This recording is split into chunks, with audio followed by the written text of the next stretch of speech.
It was 2011.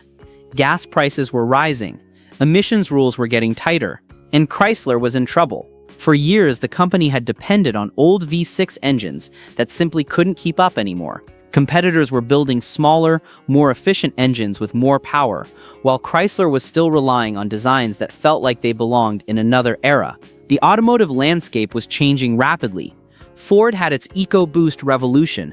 General Motors was investing billions in direct injection technology. Honda's V6 engines were winning awards for refinement and efficiency. Toyota was perfecting hybrid systems. And Chrysler was still building pushrod V6. So the company bet almost everything on one engine, a 3.6-liter V6 called the Pentastar.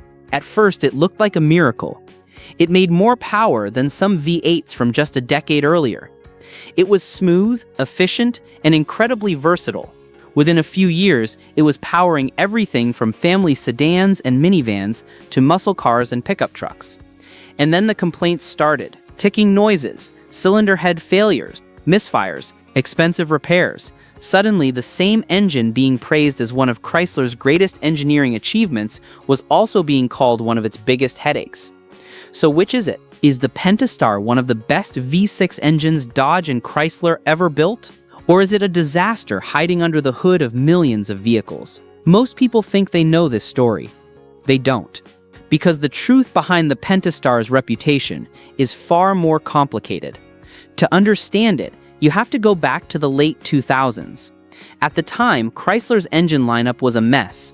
The old 3.3-liter and 3.8-liter V6 engines were reliable, but they were outdated. They used pushrods, produced modest power, and couldn't compete with modern dual overhead cam engines from Ford, Toyota, and Honda.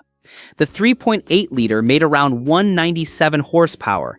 In 2008, that was embarrassing, especially when Honda's 3.5-liter V6 was producing 271 horsepower. The efficiency gap was even worse. Chrysler's old engines struggled to achieve 20 miles per gallon in real-world driving. Meanwhile, competitors were approaching 30 mpg highway with similar power. The company's newer 4.0-liter SOHC V6 wasn't much better. It was heavier than competitors and lacked both efficiency and refinement. It was an engine designed in the 1990s, trying to compete in a world that had moved on. Meanwhile, fuel economy regulations were getting stricter every year. The corporate average fuel economy standards were tightening. European emissions regulations were becoming impossible to meet with old technology. And customers were demanding better. They wanted power, they wanted efficiency, they wanted refinement. Chrysler's aging V6 lineup could barely deliver one of those things, let alone all three. Chrysler needed one engine that could replace nearly everything.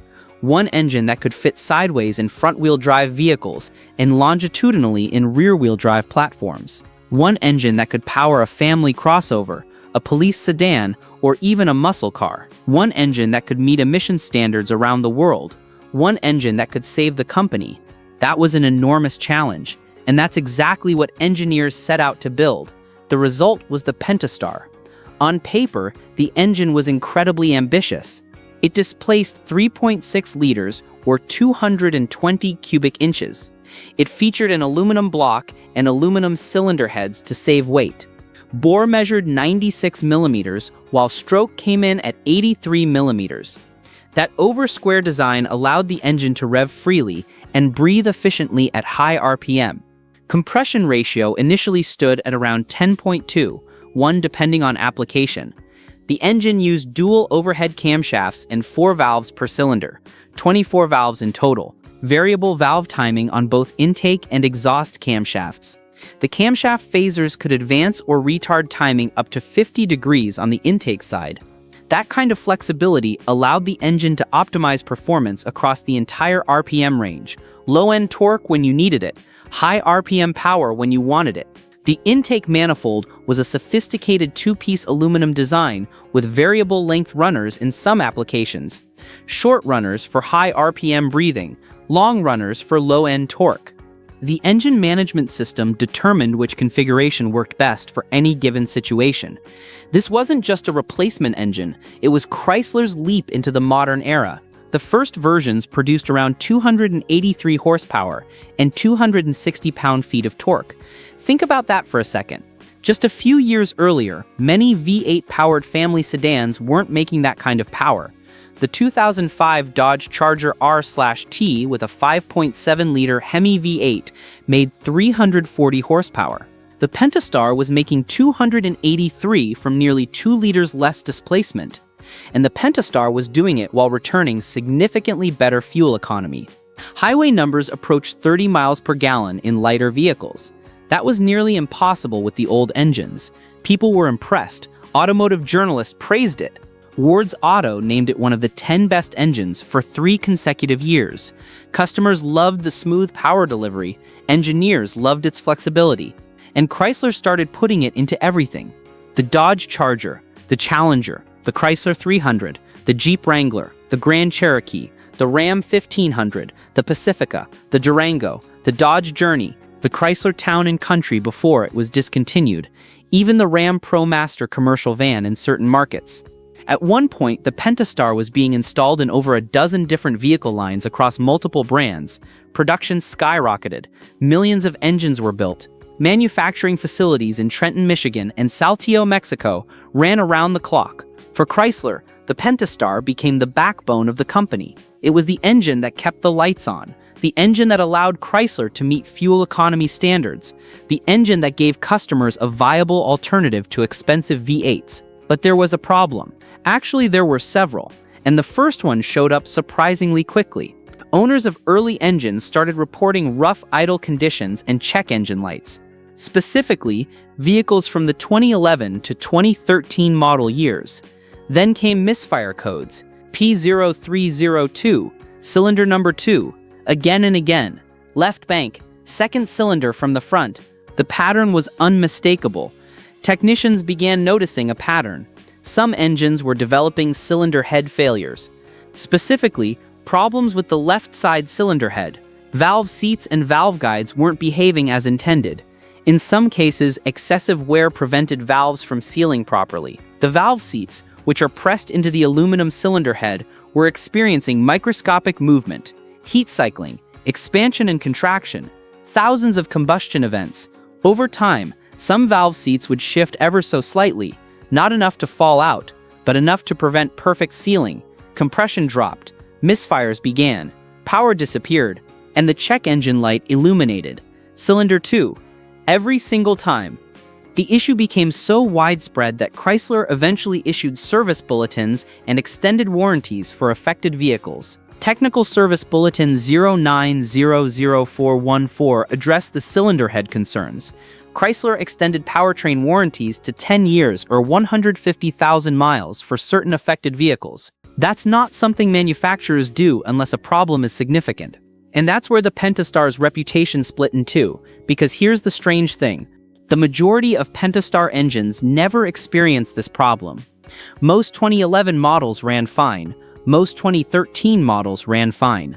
But the people who did have failures often faced expensive repairs and understandably became very vocal. And first impressions matter, especially when millions of engines are involved. A cylinder head replacement could cost thousands of dollars. If the warranty didn't cover it, owners were looking at repair bills exceeding $4,000.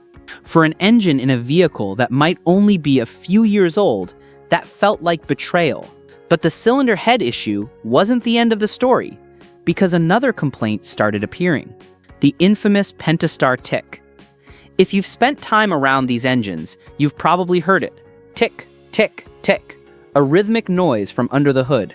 Sometimes quiet, sometimes loud enough to hear from 20 feet away. To some owners, it sounded like the engine was dying. Forums exploded with theories, bad lifters, rod knock, timing chain problems, catastrophic failure. Panic spread through online communities. But in reality, the ticking could come from several sources. Some ticking was perfectly normal. Modern engines with direct valve actuation and complex valve train components often produce mechanical noises. The Pentastar's dual overhead cam design means there are 24 valves, 24 rocker arms, and 2 timing chains. That's a lot of moving parts, and moving parts make noise. Some of that noise is just the sound of precision engineering operating exactly as intended, but other cases involved worn rocker arms, and this became another point of controversy. The Pentastar uses roller rocker arms to reduce friction and improve efficiency. Over time, especially with neglected oil changes or extremely high mileage, the needle bearings inside some rocker assemblies can wear. When that happens, the roller stops rolling smoothly. Instead, it starts skidding, and the result is that famous ticking sound. Ignore it long enough, and the damaged rocker can begin wearing against the camshaft lobe itself. Suddenly, a relatively manageable repair becomes much more expensive. Replacing worn rocker arms might cost $800 to $1,200. Replacing camshafts because damaged rockers wore down the lobes? That repair could exceed $3,000. But here's the part most people miss. Rocker arm failures are not universal. They're not guaranteed, and they're usually associated with very high mileage, maintenance issues, or specific operating conditions. Engines that received regular oil changes with the correct viscosity rarely experienced rocker problems. Engines that went 15,000 miles between oil changes? Different story. Engines that towed heavy loads in extreme heat with inadequate cooling? Different story. There are countless Pentastar engines with 200,000 miles. Some have crossed 300,000. Police departments have run them for hundreds of thousands of miles in Chargers and Durangos. Taxi fleets have accumulated massive mileage, still running, still driving, still doing exactly what they were designed to do. So how can one engine have stories of expensive failures and stories of incredible longevity at the same time? Because the Pentastar is an engine of extremes, its versatility is both its greatest strength and its biggest weakness. Think about what Chrysler asked this engine to do. A Dodge Charger weighs around 4,000 pounds and needs to accelerate quickly for police pursuit work. A Wrangler weighs less, but spends its life climbing trails and crawling over rocks at engine speeds that would never occur on the highway. A Pacifica hauls families and their cargo, constantly stopping and starting in city traffic. A Ram pickup may tow heavy loads in 110-degree heat through Arizona or in sub-zero temperatures through Montana. The same basic engine architecture has to survive all of that. That's an astonishing engineering challenge, and for the most part, it succeeded. But success at that scale comes with compromises. An engine optimized purely for towing would be different. An engine optimized purely for fuel economy would be different. An engine optimized purely for performance would be different. The Pentastar had to be all of those things simultaneously. Then came 2016. Chrysler introduced a heavily updated version. Internally, engineers called it the upgraded Pentastar, or ESS, for engine stop-start. Nearly 80% of the components were revised. The engine gained a two-step variable valve lift system called VVL. This system could switch between high-lift and low-lift cam profiles depending on load and throttle position. Low-lift for cruising and efficiency, high-lift for maximum power. Intake ports were redesigned for better flow characteristics. Friction was reduced throughout the valvetrain. Cooling improvements were implemented with revised water jackets. Exhaust gas recirculation systems were integrated into the cylinder heads rather than being externally mounted. Stop-start system allowed the engine to shut down at stoplights and restart instantly when the driver released the brake. Power increased. Some applications now produced around 305 horsepower and 269 pound-feet of torque. Fuel economy improved as well, with some models gaining an additional 2 to 3 miles per gallon. And perhaps most importantly, engineers had years of real-world experience to address earlier weaknesses. The cylinder head improvements included better valve seat materials and installation processes. The oiling system received updates to ensure better lubrication under extreme conditions. The updated engines generally proved even better. Complaints about cylinder head failures virtually disappeared in 2016 and later models. The ticking issues became less common. Reliability improved, and yet the old reputation refused to die. Because that's the thing about engines. People remember failure. Nobody goes online to post that their engine quietly started every morning for 15 years. But they absolutely post when it doesn't. So the internet became filled with horror stories while millions of successful engines remained invisible. The Pentastar also earned respect in places few expected. Take the Jeep Wrangler. Off-road enthusiasts can be brutally honest about engines. If something breaks repeatedly in remote locations, they'll let you know. And yet the Pentastar became one of the most accepted modern engines in Wrangler history. It replaced the old 3.8-liter V6, which, while reliable, felt wheezy and outdated. The Pentastar offered enough torque to tackle trails while delivering better fuel economy than larger engines. It could pull a Wrangler up steep inclines. It could maintain momentum through deep sand. It provided enough power for 35-inch tires without feeling completely overwhelmed. It wasn't perfect. Wrangler owners who wanted serious power still chose the V8 when it became available again. But it was capable, more than capable. Then there was the Dodge Charger. For buyers who wanted muscle car styling without Hemi fuel bills, the Pentastar V6 became a surprisingly good choice. 0 to 60 in around 6 seconds. Top speed exceeding 130 miles per hour in some configurations. Enough performance to satisfy most drivers. Police departments discovered the V6 Charger could handle pursuit duty while dramatically reducing fuel costs compared to Hemi models. Some agencies reported saving thousands of dollars per vehicle annually. Again, not a V8, but much quicker than people expected, and far more economical for daily driving. And then there are the numbers. By the mid-2020s, Pentastar production had exceeded 10 million engines. 10 million. Very few engines ever reach that level of adoption. The small block Chevrolet V8 did it over decades.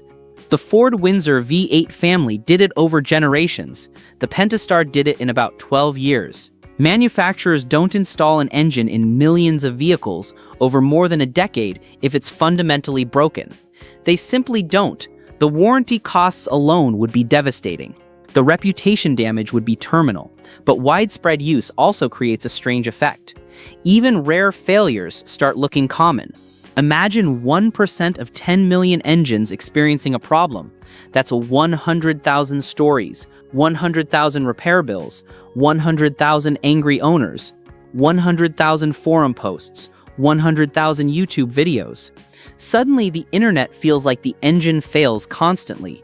Meanwhile, the 9,900,000 engines that never had a problem, their owners are out driving, not posting, not complaining, not making videos, just living their lives. And that's the hidden truth behind the Pentastar's reputation.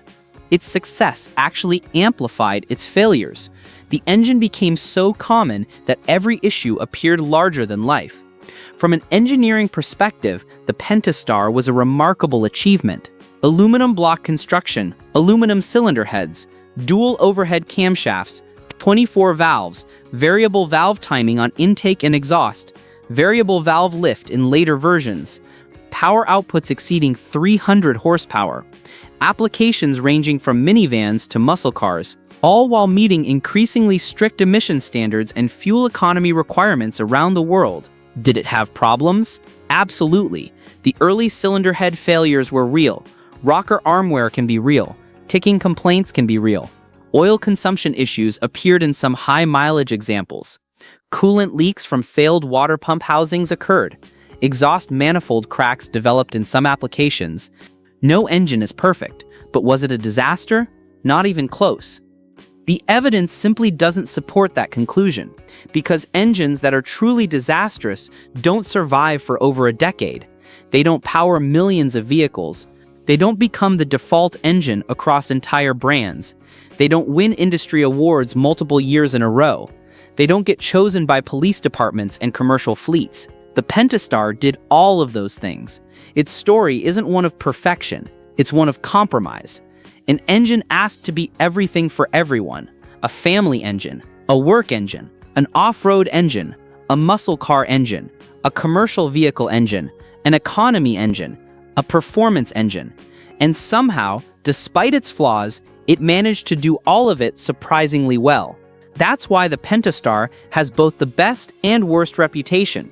The best reputation comes from the millions of owners who simply drive them for hundreds of thousands of miles. Fleet managers who watch them accumulate miles without drama. Mechanics who see them come in for routine maintenance and nothing else. Engineers who recognize the achievement of building one engine for so many purposes. The worst reputation comes from the people who experienced the very real failures that did happen. The 2012 Chrysler 300 owner whose cylinder head failed at 60,000 miles. The 2013 Jeep Grand Cherokee owner who heard ticking and feared the worst. The 2014 Ram owner whose repair shop quoted $4,000 to fix a misfire. And both sides are telling the truth, because the Pentastar isn't a hero and it isn't a villain. It's something much more interesting. It's one of the most successful imperfect engines ever built. An engine that saved Chrysler when the company desperately needed saving. An engine that proved a manufacturer could build one versatile power plant for nearly everything. An engine that, despite real problems, delivered millions of miles of reliable service. If you enjoyed this story, let me know in the comments what engine you want to see next. Another forgotten legend, another engineering mystery, or another automotive controversy. And make sure to subscribe so you don't miss the next deep dive into the machines that shaped car history.